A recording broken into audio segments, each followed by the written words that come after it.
Bonjour et bienvenue sur la chaîne des gens curieux qui touchent à tout, des passionnés de technologie et de progrès. Alors aujourd'hui, on va parler de Blender. Pour ceux qui ne connaissent pas, c'est un logiciel gratuit open source de modélisation, d'animation et de rendu 3D. Il y a vraiment de multiples raisons aujourd'hui d'apprécier Blender. Tout d'abord parce que c'est une suite complète, qui est extensive au travers d'add-ons. Elle est open source, donc tout son code source est disponible. Il y a une grosse communauté derrière pour le maintenir. Et puis il y a beaucoup d'utilisateurs aussi, puisqu'on a plus de 4 millions de téléchargements par an. Alors on connaît beaucoup Blender pour son côté modélisation, ainsi que son côté rendu d'image, la possibilité de pouvoir faire des films d'animation avec.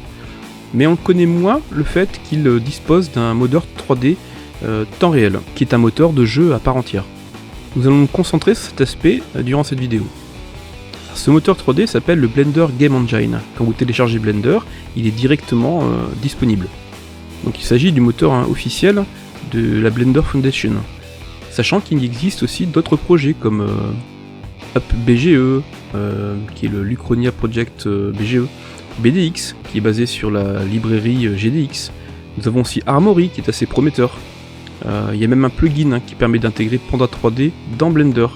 Et puis un autre projet qui est quand même relativement connu, c'est Blend for Web, dont je vous ai souvent parlé sur le blog. Voilà, donc en gros chacun son langage de programmation et ses spécificités.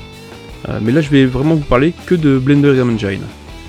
Alors il dispose d'une programmation nodale, c'est-à-dire un petit peu visuelle, vous pouvez assembler des nœuds et puis avec des actionneurs d'un côté et puis des capteurs de l'autre. On peut déjà faire pas mal de choses et puis là vous êtes limité, vous pouvez aussi étendre grâce à Python.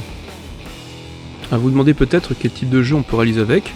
Bien, quasiment tout type de jeu, que ce soit du FPS, du TPS, du type Minecraft, des simulations, aux jeux de voiture, je dirais aux jeux d'avion.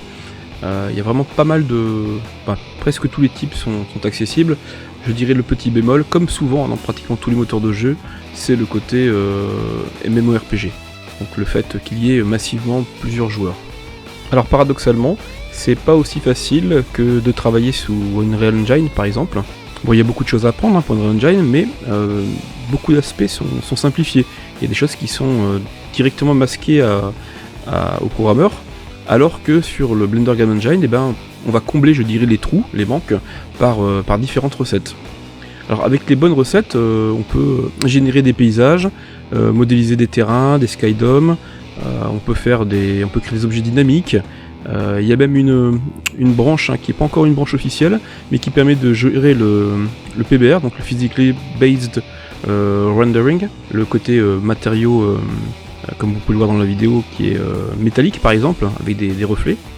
Vous pouvez créer des plans d'eau, des billboards, gérer des open world en streaming. Par contre, il y a toujours un petit peu de programmation ajoutée. Le côté vraiment intéressant, c'est la liaison avec Blender. Donc si vous modélisez un personnage par exemple, donc il est directement skinné, vous n'avez pas besoin de l'exporter, il est directement utilisable tel quel. Alors attention, il y a des petites choses à faire au niveau par exemple des textures. Les textures par exemple procédurales sont pas toujours directement gérées, il y a des petites astuces à connaître. Mais sinon, dans l'ensemble, ce que vous faites sous Blender, vous l'utilisez quasiment tel quel sur le Blender Game Engine. Alors, entre autres choses, vous pouvez aussi créer des caméras intelligentes, vous pouvez faire un peu d'intelligence artificielle parce qu'il y a un pathfinding qui est donc l'algorithme à étoile, le fait de pouvoir rechercher le plus court chemin. Vous pouvez créer des interfaces de type menu, avec des boutons, avec du texte, etc. Vous pouvez faire du render to texture pour faire des styles écran de ciné ou faire de la réflexion aussi. Avec les shaders, on peut faire des effets cathédrales, gérer de l'HDR, du rendu de type cartoon. On peut créer des effets spéciaux avec de la fumée, du feu, de la pluie, de la neige, enfin tout type de particules qu'on peut manipuler. Voilà, donc grâce à Python en fait, qui est bien intégré, vous pouvez faire de la génération procédurale. Grâce à Python, vous pouvez vous connecter à votre Raspberry Pi, gérer votre Arduino pour déplacer par exemple le bras d'un robot, ou même faire de la réalité augmentée en fait, tout est possible grâce à cette extension. Alors pour ma part, j'ai utilisé pas mal de moteurs 3D, dernièrement plus Unity et Unreal Engine, mais par le passé en fait, je me suis beaucoup intéressé à des moteurs type Ogre, Crystal Space, Irlicht, ou même Panda 3D que j'ai trouvé très, très simple en tout cas à expliquer aux plus jeunes. Mais c'est peut-être le Blender Game Engine qui est le plus adapté, je trouve, à l'enseignement pour les enfants, puisque on peut directement bouger des formes qu'on modélise, il n'y a pas d'export. C'est ce côté-là qui est vraiment très intéressant, ce côté intriqué d'une certaine façon. Et puis il y a aussi cette programmation nodale qui est vraiment simple à enseigner. Et puis je dirais pour tout type de programmeur, jeune ou moins jeune, si on n'est pas très au fait du développement d'un moteur 3D, c'est bien de passer par des moteurs de ce style qui masquent moins, je dirais, il y a moins d'optimisation. Tout reste un peu à faire en fait. Dès que vous faites par exemple un effet neige, en effets spéciaux, c'est à vous de le créer. Quand vous voulez faire du streaming par exemple de level, c'est à vous de l'implémenter.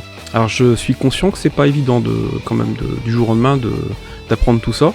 Quand j'ai étudié le moteur, donc j'ai passé plusieurs années à rassembler beaucoup de recettes en tout genre, que ce soit pour les effets spéciaux, que ce soit même pour la modélisation de l'animation. Et puis à la fin je me suis dit ça fait beaucoup d'informations, c'est pour ça que j'ai créé un livre dans lequel j'enseigne comment on crée tout type de jeu. Alors en réalité il y a 7 projets de jeux vidéo, dont un en FPS, un type Minecraft, un qui est beaucoup plus simple aussi pour démarrer, un jeu de voiture également. Bref, tous ces projets sont accompagnés d'un ensemble de recettes, et ça, ces recettes-là, vous pouvez les utiliser dans n'importe quel type de jeu.